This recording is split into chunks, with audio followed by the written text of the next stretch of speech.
est très fortement impacté par le volet retraite de la loi Pacte. Maintenant, la loi Pacte a 2 ans. On était leader sur la loi Madelin avec plus de 20% de part de marché. Donc légitimement, nos sociétaires nous interrogent sur les tenants et les aboutissants de ce nouveau dispositif.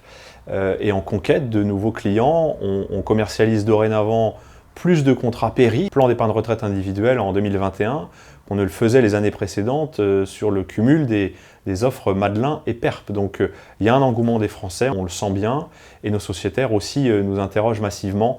Donc voilà où on en est sur cette partie rétrospective.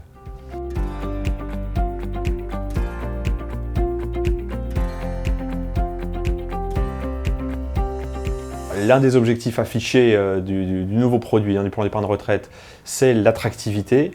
On peut dire que sur ce point-là, le système a réussi puisque depuis 2 ans, on assiste à un engouement massif. Pour quelles raisons? Plusieurs raisons. La caractéristique première, c'est quand même l'accès au terme au capital. C'est-à-dire que les Français étaient, on va dire, assez réfractaires à la rente.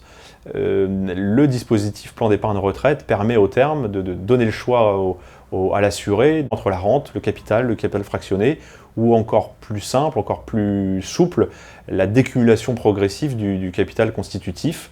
Donc c'est un projet qui est très souple et qui de facto embarque l'adhésion des Français.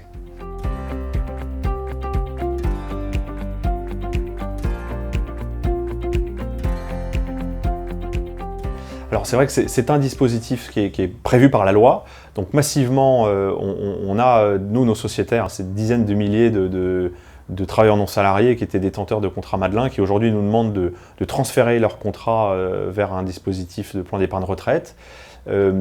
C'est d'ailleurs ce qui a prévalu à l'avenant d'Amphithéa et de l'assurage de La Mondiale, de le faire de manière automatique parce qu'on n'avait pas la capacité à voir de manière individuelle et de manière fouillée tous nos sociétaires individuellement pour transférer leur contrat. Donc c'est possible de le faire, les sociétaires le font massivement, les Français le font massivement puisque sur les 3,8 millions aujourd'hui de cotisants individuels et collectifs bien sûr, enfin, d'assurés, et les 50 milliards d'encours qu'on aura bientôt à fin 2022, ce qui est prévu, on a beaucoup de transferts. C'est le cas aussi pour nos sociétaires, puisque plus de 97% d'entre eux aujourd'hui acceptent l'avenant qui leur a été proposé, qu'ils ont reçu en milieu d'année pour un effet au 1er janvier.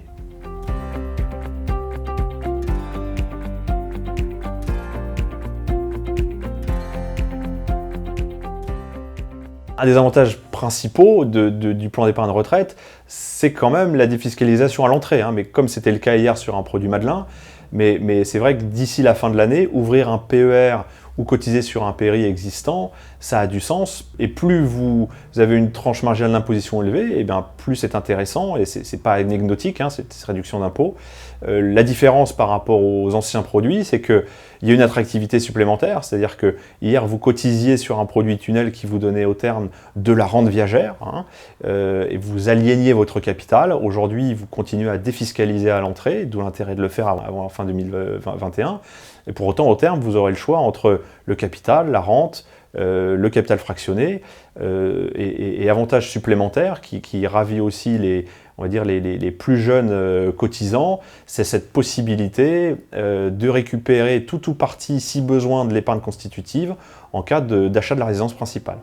Donc c'est ce qui rend un peu le système encore plus attractif qu'hier.